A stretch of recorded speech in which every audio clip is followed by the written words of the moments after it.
Hello everyone, আসসালামু আলাইকুম। সবাই কেমন আছেন? আশা করি ভালো আছেন। সামনেই কুরবানির ঈদ, আর কুরবানির ঈদে গরু দেখার আর গরু কেনার মজাই আলাদা। গরু হাটে ঢোকার আগেই আমি একটা স্প্রিট খেয়ে নিচ্ছিলাম ঠান্ডা ঠান্ডা, কারণ খুবই গরম ছিল আজকে। গাইস, আজকে আমরা রাজশাহী বানেশ্বরের গরু হাটাতে আজকে আমরা কুরবানির গরু দেখবো। আসেন, আপনাদেরকেও দেখাবো যে কেমন কি দাম দর হচ্ছে, আপনাদের সাথেও শেয়ার করব।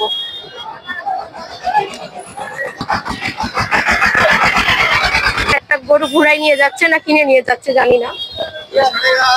হাটের মধ্যে ঢুকতেই দেখি এক গাড়ি গরু নিয়ে যাচ্ছিল। এগুলা কিনে নিয়ে যাচ্ছে না ঘুরে নিয়ে যাচ্ছে আল্লাহই জানে। তবে আজকে গরুর দাম কেমন সেটাই আমরা গিয়ে দেখবো ভেতরে। হাটের মধ্যে ঢুকতেই দেখি অনেক ভিড় ছিল, কারণ অনেক দূর দূরান্ত থেকে মানুষ হাটে গরু নিয়ে আসছে। আর এটা হচ্ছে রাজশাহী বানেশ্বর গরু হাট। আর এই গরুর হাটটা বসে বানেশ্বর সরকারি কলেজ মাঠে। এত এত গরু দেখেন কিভাবে দৌড়াচ্ছে গরুগুলো। এই গরুগুলো সামলানো একদমই মুশকিল হয়ে যাচ্ছিল। দেখেন একদম গরুর মালিককে টেনে নিয়ে চলে যাচ্ছে। এর জন্য আনছেন এই গরু?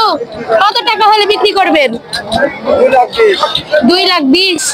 এই চাচাটা এই গরুর দাম চাচ্ছিল 2,20,000। তবে আমার মনে হয় 2,20,000 টাকা দিয়ে এই বাজারে এই গরু বিক্রি করতে পারবে না, কারণ গরুর দাম খুবই কম ছিল। কিন্তু অনেক বড় বড় গরু ছিল, কিন্তু অনেক ভিড়, তাই আমি ভিড়ের মধ্যে আর ঢুকিনি। আর সাইড থেকেই আমি কিছু গরুর ভিডিও করে নিয়েছি, আর সেগুলোই আজকে আপনাদেরকে দেখাবো। যেমন আজকে গরুর দাম একটু কমই ছিল। যারা তো বিক্রি করতে আসছে মন খারাপ করে বাসায় যাচ্ছে। যারা এত বড় বড় গরু কম দামে কিনেছে তারা তো একদম হাসতে হাসতে বাসায় যাচ্ছে। আমি একদম নিজ চোখে দেখলাম। আর এই গরুটা দেখেন কি সুন্দর করে মেহেদি দিয়েছে, অনেক সুন্দর লাগছিল এই গরুটা। আমি আমার লাইফে কখনো এরকম গরুর হাট দেখিনি। আজকে আমার জীবনে প্রথম এইরকম গরুর হাটে এসে ভিডিও করা এবং গরুর হাট দেখা। একসাথে এতগুলো গরু দেখতে আমার খুবই ভালো লাগছিল। আপনাদের কার কার কুরবানির গরু কিনা শেষ অবশ্যই জানাবেন কমেন্টে। চাচা, এই গরু আপনার? এই গরু আপনার কত হলে বিক্রি করবেন? কত হলে বিক্রি করবেন? কত? মানে 2.5 লাখ। ও, দাম কেউ বলছে? 2,20,000 বলছে।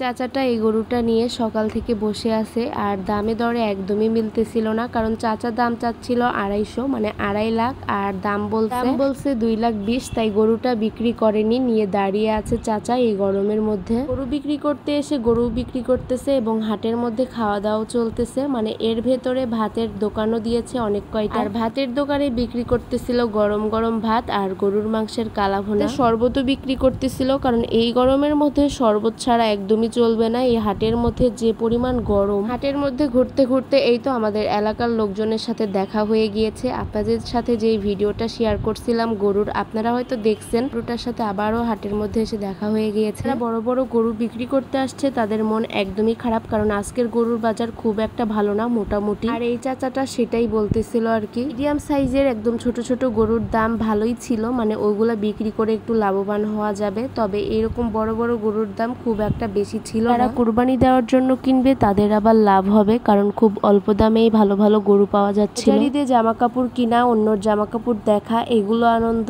আর কুরবানির ঈদের আনন্দ একদমই অন্যরকম। ঈদে গরু দেখা, গরু কিনা, কার গরু কত টাকা দিয়ে কিনছে, কে লাভবান হয়েছে, এগুলার আনন্দ। বানেশ্বর গরু হাটের ভিডিওটা আপনাদের কাছে কেমন লাগছে অবশ্যই জানাবেন। আর ভালো লেগে থাকলে অবশ্যই ভিডিওটা শেয়ার করে দিবেন। আজকের মতো এই পর্যন্তই। সবাই ভালো থাকবেন, সুস্থ থাকবেন। আল্লাহ হাফিজ।